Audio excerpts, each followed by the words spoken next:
الحمد لله الذي أبدى الأخلاق والأرضين والصلاة والسلام على سيد الأنبياء والمرسلين وخاتم النبيين وخاتم المعصومين وعلى والديه وآله وأصحابه أجمعين. أما بعد فأعوذ بالله من الشيطان الرجيم. بسم الله الرحمن الرحيم. من عمل صالحا من ذكر أو أنثى وهو مؤمن فلنحيينه حياة طيبة. صدق الله العظيم وصدق رسوله النبي الكريم الأمين. إن الله وملائكته يصلون على النبي يا أيها الذين آمنوا صلوا عليه وسلموا تسليما. الصلاة والسلام عليك يا سيدي يا رسول الله وعلى آلك وأصحابك يا سيدي يا حبيب الله. الصلاة والسلام عليك يا سيدي يا خاتم النبيين وعلى آلك وأصحابك يا سيدي يا خاتم المعصومين. مولاي صل وسلم دائما أبدا على حبيبك خير الخلق كلهم منزه عن شريك في محاسنه فجوهر الحسن فيه غير منقسم. رب صل وسلم دائما ابدا على حبیبک خیر الخلق کلہم. توحید و رسالت کی خاطر ہر باطل سے ٹکرائیں گے. ہم فکر مدینہ کا پرچم ہر چوٹی پہ لہرائیں گے.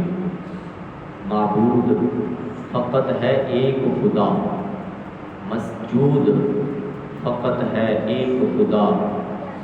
ہم الا اللہ کی صداؤں سے سینوں کو پھر گرمائیں گے. کیوں شرک کے فتوے لگتے ہیں توحید کے ان متوالوں پر؟ ہم ان کا فکر خطیبوں کو راز توحید بتائیں گے. تعظیم نبی کا سنتے ہی جنہیں سوزش سی ہو جاتی ہے، شوق توحید کے شربت سے ہم ان کا روح مٹائیں گے. ہم آل نبی کے مت والے حسنین کے مشن کے وارث، ہم پھر سے شمر یزیدوں کو قربا کی شان بتائیں گے. اصحاب نبی کے چرچے سے جو بغض کی آگ میں جلتا ہے، ہم رضی اللہ کی بہاروں سے وہ جلتی آگ بجھائیں گے. یہ سن لیں چور اندھیروں کے، اب آگے دور سویروں کے. ہم فکر رضا کی کرنوں سے ہر بستی کو چمکائیں گے. یہ بھول ہے تیری واشنگٹن کہ دنیا پہ تو راج کرے. رحمان کے بندے ہر بستی پہ مدنی رنگ چڑھائیں گے. وہ دیپ جو بجھ گئے فتنوں کی تند و تاریک ہواؤں سے، طیبہ کی دیا سلائی سے ہم پھر وہ دیپ جلائیں گے. میں رب کی آس پہ کہتا ہوں سرکار مدینہ کا صدقہ، وہ دن بھی آئے گا آصف، ہم دنیا پہ چھا جائیں گے. اللہ تبارک و تعالی جل جلالہ و عم نوالہ و اتم برہانہ و اعظم شانہ کی حمد و ثنا اور حضور سرور کائنات مفخر موجودات زینت بزم کائنات باعث تخلیق کائنات دستگیر جہاں غمگسار زماں سید سروراں حامی بے کساں قائد المرسلین خاتم النبیین احمد مجتبیٰ حضرت محمد مصطفیٰ صلی اللہ تعالی علیہ وآلہ وصحبہ وبارک وسلم کہ دربار گوہر بار میں ہدیہ درود و سلام عرض کرنے کے بعد قابل قدر سامعین محترم آج کے خطبہ جمعہ المبارک کا موضوع ہے مرنے کے بعد کی زندگی۔ میری دعا ہے رب ذوالجلال ہم سب کو قرآن و سنت کی سمجھ عطا فرمائے، قرآن و سنت کے ابلاغ و تبلیغ اور سنا کے عمل کی توفیق عطا فرمائے۔ ہم اہل سنت و جماعت کے نزدیک انبیاء کرام، شہدائے کرام، اولیاء کرام علیہم السلام و علیہم الرضوان اپنے بدن شریف سے زندہ ہیں، بلکہ انبیاء کرام علیہ السلام کے متعلق تو ہمارے آقا علیہ السلام کا یہ فرمان بھی موجود ہے۔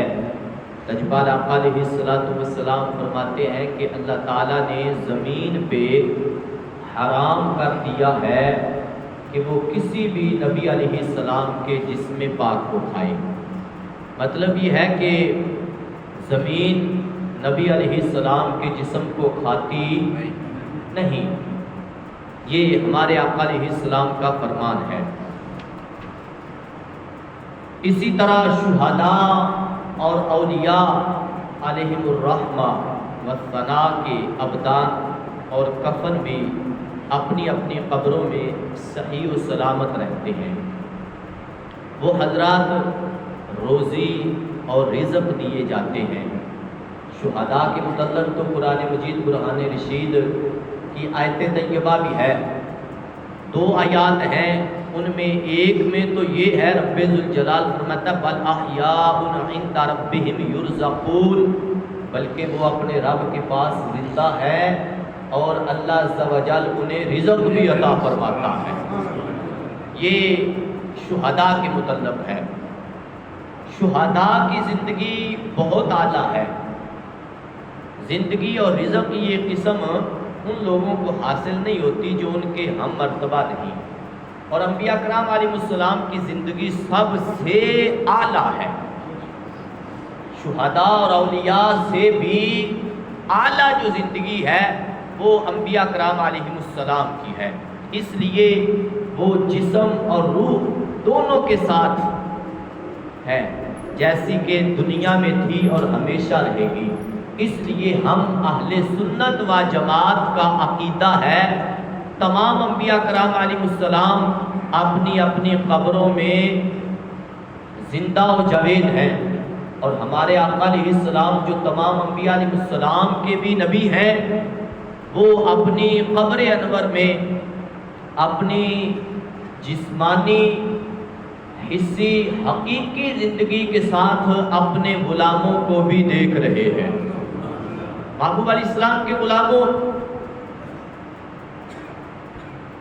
قاضی ثناء اللہ پانی پتی علیہ رحمہ تذکرۃ الموتیٰ میں لکھتے ہیں کہ اولیاء اللہ کا فرمان ہے کہ ہماری روحیں ہمارے جسم ہیں، یعنی ان کی ارواح جسموں کا کام دیا کرتی ہیں۔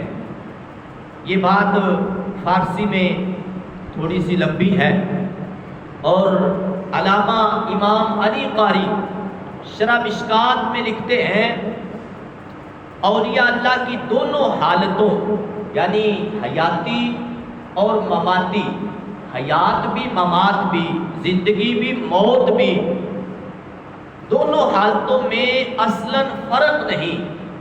اس لیے کہا جاتا ہے کہ وہ مرتے نہیں بلکہ ایک گھر چھوڑتے ہیں دوسرے میں چلے جاتے ہیں۔ کون کہتا ہے کہ ولی مر گئے، دنیا کو چھوڑا، فانی زندگی کو چھوڑا، اصلی زندگی کی طرف اپنے گھر گئے؟ تو محبوب علیہ السلام کے غلاموں، آج میں قرآن مجید برہان رشید کی جو آیت طیبہ تلاوت کی ہے اسی کے پیش نظر چند حوالہ جات کے ساتھ یہ حقائق آپ احباب کے گوش گزار کرنا چاہتا ہوں ان کو دل کی تختی پہ لکھنا اور رب ذوالجلال کا شکر ادا کرنا کہ خالق کائنات جل وعلا نے 15ویں صدی میں بھی کہ جب ہر طرف فتنے ہی فتنے ہیں، ان فتنوں کے دور میں بھی رب ذوالجلال نے ہمیں وہ عقیدہ عطا فرمایا ہے جو آج سے صدیوں پہلے صحابہ کرام علیہم رضوان کا عقیدہ تھا۔ خالق کائنات جل وعلا کا قرآن سنتے ہیں تو سبحان اللہ کہیں، ایسے نہیں۔ اللہ رب العزت قرآن مجید برہان رشید 14واں پارہ سورہ نحل میں ارشاد فرماتا ہے من عمل صالحا من ذکر او انثى وهو مؤمن فلنحيينه حیاة طیبہ۔ اللہ رب العزت نے فرمایا اچھا عمل کرے مرد یا عورت، اچھا عمل، جو بھی اچھا عمل کرے، من عمل صالحا، جو بھی اچھا عمل کرے، من ذکر او انثى، مرد ہو یا عورت ہو صالح، وہو مؤمن، شرط یہ ہے کہ ہو مومن۔ کیا ہو؟ ہر اچھا عمل کرنے والے کی بات نہیں، مومن کی بات ہے۔ یہ ذہن میں بٹھانا بات رب کا قرآن ہے۔ جی وہ بھی تو نیک عمل کرتے ہیں، وہ بھی تو کرتے ہیں، وہ بھی تو کرتے ہیں۔ میں کہتا ہوں آج تو کافر بھی اچھے عمل کرتے ہیں، تو پھر ان کو کس کھاتے میں ڈالو گے؟ جنت میں ان کو بھی ساتھ ہی لے کے جانا نہیں۔ جنت ہر کلمہ پڑھنے والے کے لیے نہیں۔ رب ذوالجلال فرماتا ہے وَهُوَ مُؤْمِنٌ، فرمایا عمل اچھا کرے ہو مومن۔ کیا ہو؟ مومن ہو تو کیا ہے اس کے لیے؟ فَلَنُحْيِيَنَّهُ حَيَاةً طَيِّبَةً، فرمایا ہم ضرور انہیں عطا فرمائیں گے حیات طیبہ، پاکیزہ زندگی۔ ضرور لام بھی تقید کا ہے اور آخر میں نون ثقیلہ، وہ دو تقیدوں کا فائدہ دیتا ہے۔ تو محبوب علیہ السلام کے غلاموں، رب ذوالجلال فرماتا ہے جو مومن ہو اچھا عمل کرے، یہ نہیں کہ مرد ہی ہو تو عمل کرے پھر اس کو فائدہ ملے گا، نہیں، فرمایا عورت ہی کیوں نہ ہو وہ بھی اچھا عمل کرے، ہو ایمان والی، تو خالق کائنات جل وعلا فرماتا ہے ہم انہیں حیات طیبہ عطا فرمائیں گے۔ حیات طیبہ، مرنے کے بعد دنیا کی زندگی میں مفسرین فرماتے ہیں کہ جس نے رزق حلال پا لیا اس کے لیے پاکیزہ زندگی ہے۔ یہ در منصور میں بھی ہے، تفسیر جلالین میں بھی ہے، اور تفسیر کبیر میں بھی ہے، تفسیر ابن کثیر میں بھی ہے، اور دیگر کتب تفاسیر میں اس آیت کے تحت یہی ہے۔ فرمایا کہ جس کو رب ذوالجلال نے رزق دیا اور وہ رزق تھا حلال۔ کیا تھا؟ آج حلال رزق تلاش کرنا بڑا مشکل ہے، تو خالق کائنات جل وعلا نے اس آیت طیبہ میں جو حیات طیبہ کا ذکر کیا ہے، حضرت ابن عباس رضی اللہ تعالیٰ عنہما اور دیگر مفسرین فرماتے ہیں کہ اس سے مراد ہے دنیا کی حلال رزق والی زندگی، حلال رزق والی۔ تو فرمایا، اور دوسری ایک تفسیر یہ بھی ہے، فرمایا کہ اس کو ہم قبر میں حیات طیبہ عطا فرمائیں گے، ای فی القبر۔ اور تیسری تفسیر یہ ہے، فرمایا ہم اس کو جنت میں حیات طیبہ عطا فرمائیں گے، پاکیزہ زندگی۔ تو محبوب علیہ السلام کے غلاموں، یہ چند حوالہ جات۔ سب سے پہلے امام نبوی علیہ رحمہ، جنہوں نے مسلم شریف کے حاشیہ میں اس کی شرح میں یہ بات نقل فرمائی ہے، ایک تابعی کا ذکر ہے، اور اس کو یہ الحاوی للفتاوی میں امام جلال الدین سیوطی علیہ رحمہ نے، اور اس کے ساتھ آپ نے اپنی دیگر تصانیف میں بھی ذکر کیا ہے۔ فرماتے ہیں کہ ایک تابعی جن کا نام تھا ربیع بن حراش، ربیع اور ایک تھا ربعی، یہ دونوں بھائی تھے، ربیع اور ربعی، یہ دو بھائی تھے اور بڑے پاکیزہ انسان تھے، وقت کے امام تھے، اور زہد و تقوی والے، پرہیزگار، تہجد گزار، نیک سیرت اور نیک صورت انسان تھے۔ یہ ساری زندگی پڑھتے پڑھاتے اور اللہ رب العزت کا قرب حاصل کرتے انہوں نے گزار دی، مگر قسم اٹھا لی۔ قسم کیا تھی؟ کہنے لگے کہ جب تک ہمیں پتہ نہ چلا کہ جنتی ہیں ہنسیں گے نہیں۔ کیا کریں گے؟ ہنسیں گے نہیں، ہنسیں گے نہیں۔ جب تک ہمیں پتہ نہ چلا کہ ہم جنتی ہیں ہم ہنسیں گے نہیں۔ اب یہ قسم اٹھا لی، ساری زندگی یوں ہی گزار دی۔ فوت ہوئے، آپ کے بھائی فرماتے ہیں کہ جب ہم نے تخت پہ وہ جس کو پھٹا کہتے ہیں نہانے کے لیے، نہلانے کے لیے جب تختے پہ لٹایا تو آپ مسکرانے لگے۔ سبحان اللہ۔ ایسے نہیں یار، سواد نہیں ہے گا آج میں تو کہنا پہنتا میں سواد نہیں آتا یار بولن دا۔ حضرت ربیع رحمہ اللہ تعالی تختے پہ لیٹے ہیں، آپ کے عزیز و اقربا، آپ کے شاگرد، آپ کے مرید آپ کو غسل دینے لگے ہیں، آپ مسکرانے لگے۔ جب مسکرانے لگے تو پوچھا گیا، آپ کے بھائی پوچھتے ہیں بھائی آپ فوت نہیں ہوئے؟ تختے پہ لیٹے ہوئے ہیں تو پوچھ رہے ہیں آپ کے بھائی آپ فوت نہیں ہوئے؟ فرمایا فوت ہوا ہوں۔ فرمایا فوت ہوا ہوں۔ یہ نئی باتیں ہیں، آپ نئی تعجب بھی کریں مگر سبحان اللہ بھی کہیں۔ فرمایا میں تو فوت ہو چکا ہوں۔ پوچھنے لگے پھر ہنس کیوں رہے ہو؟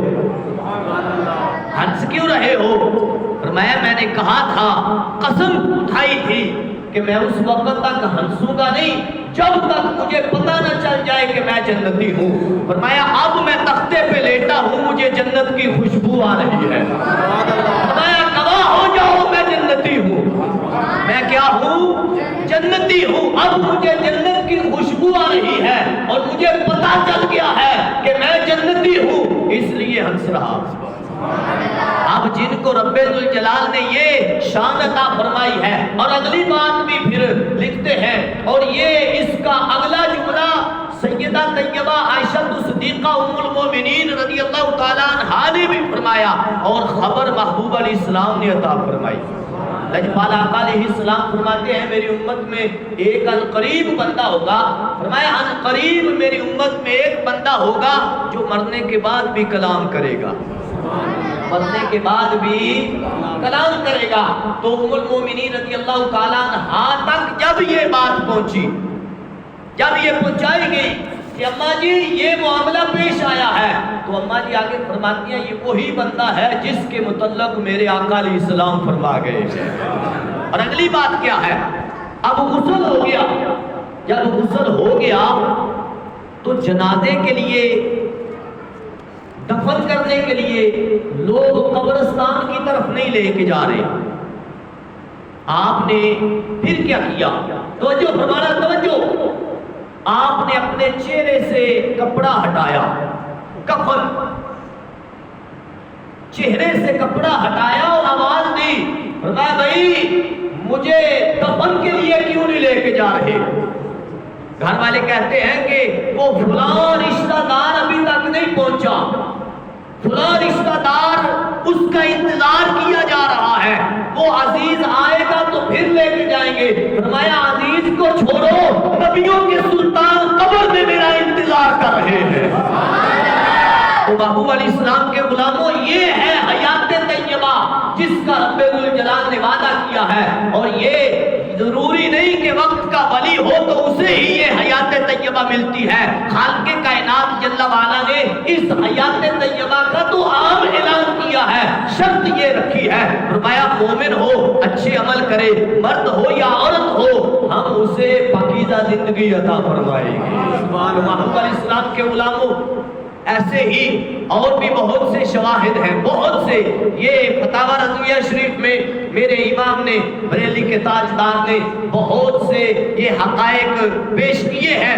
امام جلال الدین سیوطی علیہ رحمہ کے حوالہ سے، شرح الصدور کے حوالہ سے، اور دیگر کتب سیر کے حوالہ سے یہ آپ نے نقل فرمایا ہے۔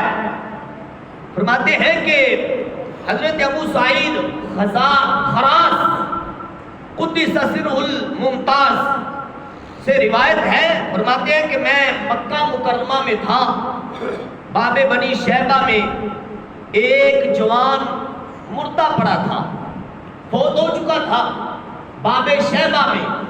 جب وہ فوت ہوا میں نے دیکھا اس کی نظر اس کی طرف جب میری نظر پڑی تو وہ مجھے دیکھ کے مسکرانے لگا، مجھے دیکھ کے تو ساتھ فرمانے بھی لگا، کہنے لگا اے ابو سعید کیا تم نہیں جانتے کہ اللہ کے پیارے زندہ ہوتے ہیں، اگرچہ دنیا سے چلے جائیں، روح پرواز کر جائے، لوگوں کی نظر میں مر جائیں، مگر وہ مرتے نہیں، ایک گھر کو چھوڑتے ہیں دوسرے کی طرف چلے جاتے ہیں۔ ابو علیہ السلام کے غلاموں ایسے ہی انہی سے یہ اگلی بات بھی ہے، فرماتے ہیں میں نے ایک فقیر کو قبر میں اتارا، قبر میں جب قبر میں اتارا کفن کھولا، ان کا سر خاک پہ رکھ دیا۔ اب یہ ایک مسئلہ بھی ساتھ ذہن نشی کر لیں کہ آج ہمارے ہاں یہ نیچے مصلی بچھایا جاتا ہے، یہ اسراف ہے، یہ شریعت نے منع کیا ہے، فرمایا کہ اس کو ویسے ہی زمین پہ لٹاؤ، اگر وہ مٹی تر ہے تو خشک مٹی نیچے ڈال دو، ریت ڈال دو، مگر کوئی مصلی وغیرہ کوئی چیز بھی کپڑا نیچے نہ ڈالو، کفن ہی کافی ہے۔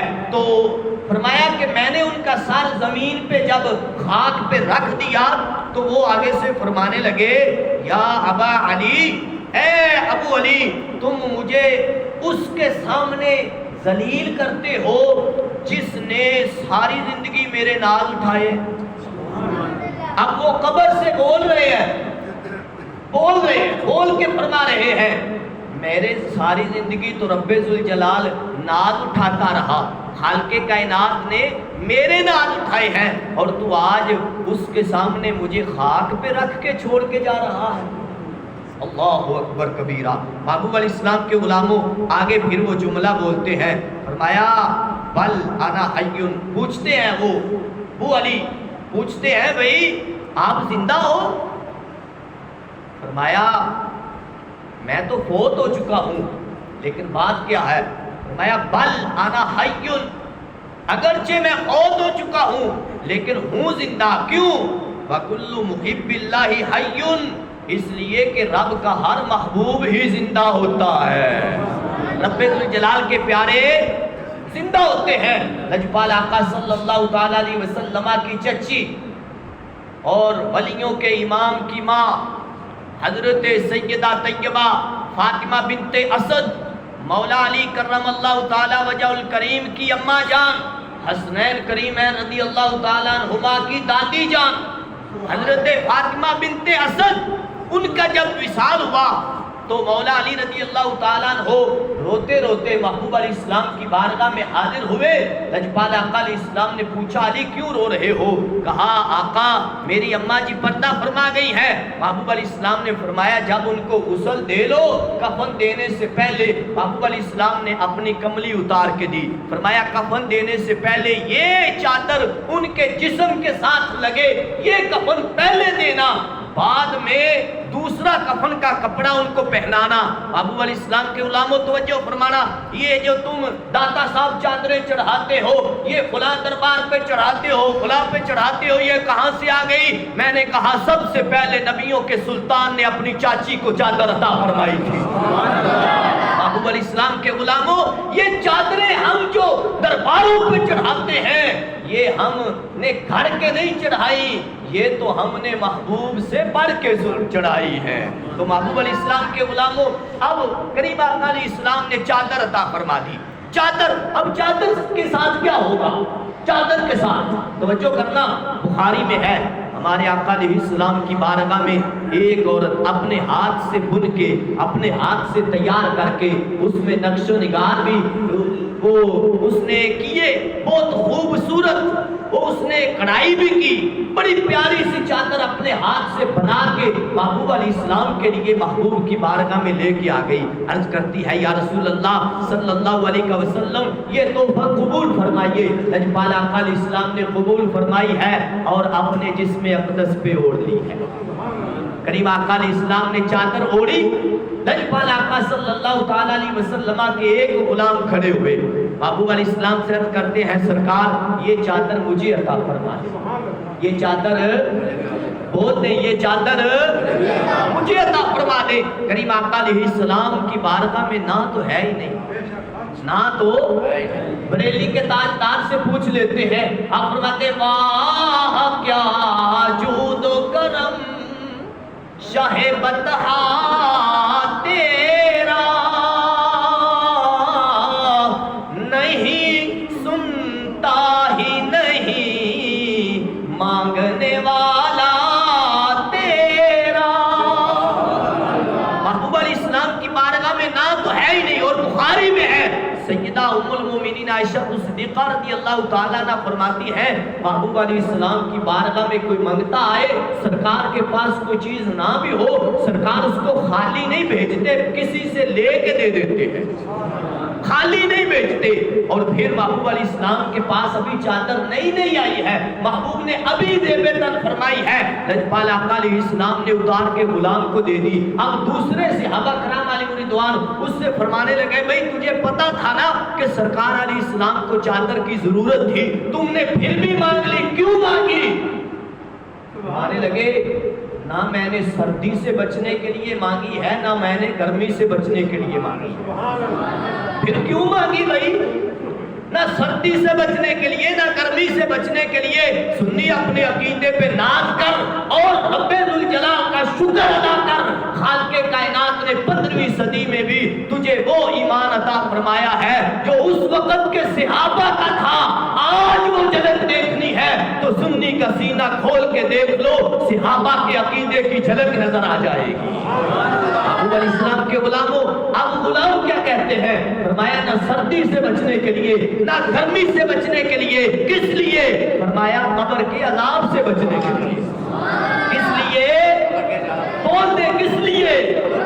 قبر کے عذاب سے بچنے کے لیے چادر مانگی ہے۔ اور وہ ہے کون؟ کوئی عام بندہ نہیں ہے، صرف محبوب علیہ السلام کے صحابی نہیں، صرف صحابی نہیں، صرف صحابی ہونا بھی بڑی شان ہے۔ ساری کائنات کے ولی مل کے آ جائیں، محبوب علیہ السلام کے صحابی کے پاؤں کے ساتھ لگنے والی خاک تک بھی نہیں پہنچ سکتے۔ وہ تو پھر حضرت عبد الرحمن بن عوف ہے جو عشرہ مبشرہ میں شامل ہے، محبوب علیہ السلام کی شورا میں شامل ہے۔ وہ محبوب علیہ السلام سے چادر مانگ رہے ہیں اور امت کو پیغام دے رہے ہیں، محبوب علیہ السلام کے غلاموں ایمانداری سے بچانا۔ تمہارے اہل سنت کے علاوہ کہیں یہ جھلک نظر آئے گی؟ پھر دوسروں کی طرف کیوں دیکھتے ہو؟ جب رب ذوالجلال نے تمہیں سب کچھ دیا ہے تو خالق کائنات کا شکر ادا کرو۔ اللہ عز و جل اسی عقیدے میں زندگی بھی عطا فرمائے، موت بھی عطا فرمائے۔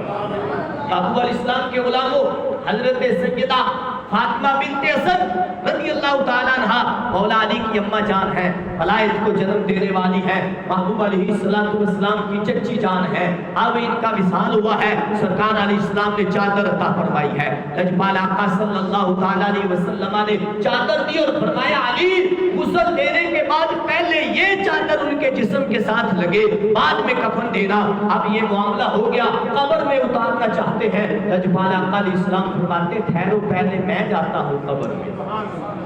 کس کے کتنے مقدر ہیں محبوب علیہ السلام کے غلاموں، وہ کتنا خوش نصیب ہے جس کو خواب میں محبوب کا دیدار ہو جائے، وہ کتنا خوش نصیب ہے جس کو جاگتے ہوئے محبوب کا جلوہ نصیب ہو جائے۔ مگر محبوب علیہ السلام کے غلاموں توجہ فرمانا، کتنے نصیب کی بات ہے، کتنے مقدر کی یہ بات ہے، کتنے نصیب کی بات ہے، جسے چاہیں اسے نواز دیں، یہ در حبیب کی بات ہے۔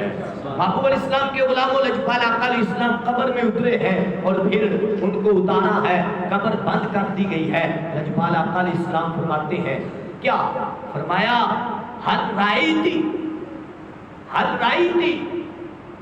اے میری چچی، کیا تم نے دیکھ لیا ما ضمنت کی، جو میں نے تمہیں ضمانت دی تھی، جو میں نے تمہیں ضمانت دی تھی۔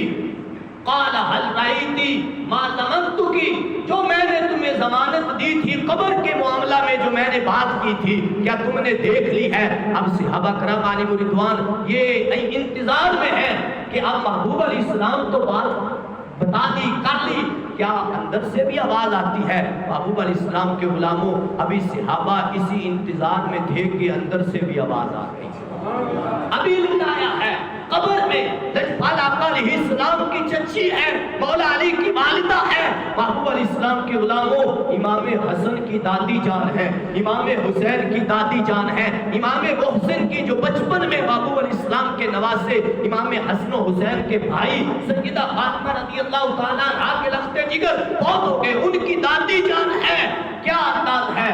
قالت فاطمہ لبیک و سعدیک یا رسول اللہ صلی اللہ علیہ وسلم، آپ کو قبر سے بول کے یہ آواز دیتی ہے لبیک یا رسول اللہ۔ آج کہتے ہیں یہ تو لبیک کا نعرہ یہ سیاسی نعرہ ہے، محبوب علیہ السلام کے غلاموں یہ سیاسی نعرہ بعد میں ہے، محبوب علیہ السلام کی غلامی کا نعرہ پہلے ہے۔ یہ لجپال آقا علیہ السلام کے غلاموں کا انداز ہے، تو محبوب علیہ السلام کے غلاموں لجپال آقا کی اپنی قبر والی زندگی کا انداز کیا ہوگا؟ اب غلاموں کی زندگی سمجھ سے بالاتر ہے تو سرکار کی زندگی کسے سمجھ آئے گی؟ سرکار علیہ السلام کے غلام بریلی کے تاجدار تو یوں گزار ہے، انبیاء کو بھی اجل آنی ہے، فقط یہ کہ بس آنی ہے، انبیاء علیہ السلام کو بھی موت آئی ہے، مگر ایک لمحہ آئی ہے، پھر اس کے بعد ان کی وہی زندگی ہے، وہی ان کا نظام ہے۔ خالق کائنات جل وعلا اپنے محبوب علیہ السلام کا صدقہ ہماری حاضری کو اپنے دربار میں قبول فرمائے۔ ابھی تو یہ رب ذوالجلال کا قرآن بھی پیش کرنا تھا مگر وقت نے ساتھ نہیں دیا، وہ حضرت عزیر علیہ السلام خلاصہ سماعت فرما لیں پھر بھی ایمان تازہ کرنے کے لیے۔ حضرت عزیر علیہ السلام اللہ کے برگزیدہ پیغمبر ہے، جن کا تیسرے پارے میں سورہ آل عمران سورہ بقرہ کی آیت نمبر 259 میں یہ ذکر ہے۔ اب قرآن پڑھیں گے تو پتہ چلے گا نا، جس نے قرآن ہی نہیں پڑھنا نیٹ سے دیکھ کے وہ یہی واویلے کرے گا نا کہ ولی کیا کچھ کر سکتے ہیں، نبی کچھ کر سکتے ہیں، خدا کچھ کر سکتا ہے۔ میں کہتا ہوں رب کے قرآن کے قریب آ، رب ذوالجلال تجھے بتائے گا کہ رب کیا نہیں کر سکتا۔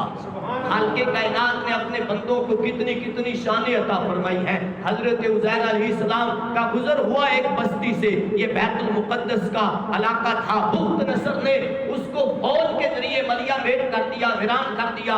اب جب گزر ہوا تو دیکھ کے کہنے لگے انا یحیی ہذہ اللہ بعد موتہا، یہ بستی بھی رب ذوالجلال زندہ کرے گا اس کے مرنے کے بعد۔ فاماتہ اللہ مئۃ عام ثم بعثا، رب ذوالجلال نے انہیں وہی نیند عطا فرما دی، عزیر علیہ السلام کو وہی اسی جگہ۔ اب آپ نے اپنے دراز گوش گدھے کو، سواری کو وہ درخت کے ساتھ باندھا، اپنا کھانا اور پانی آپ نے درخت کے ساتھ لٹکا دیا۔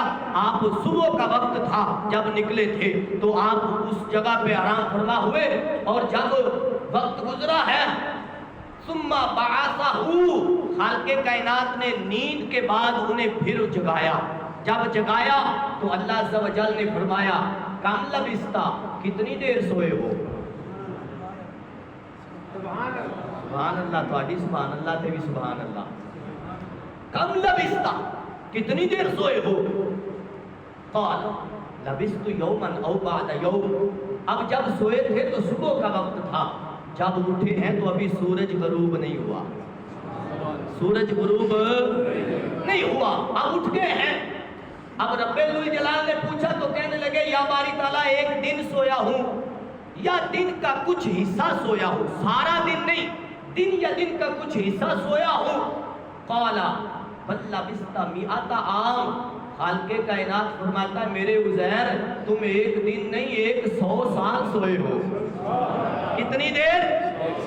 100 سال، 100 سال تم پہ موت طاری رہی، اب زمانہ گزرتا رہا۔ تفسیر میں یہ ہے، ہمارے آقا علیہ السلام فرماتے ہیں 70 سال کے بعد رب ذوالجلال نے وہاں ایک بندے کو حکومت دی، اس نے اس علاقے کو آباد کیا، پھر وہ سارا علاقہ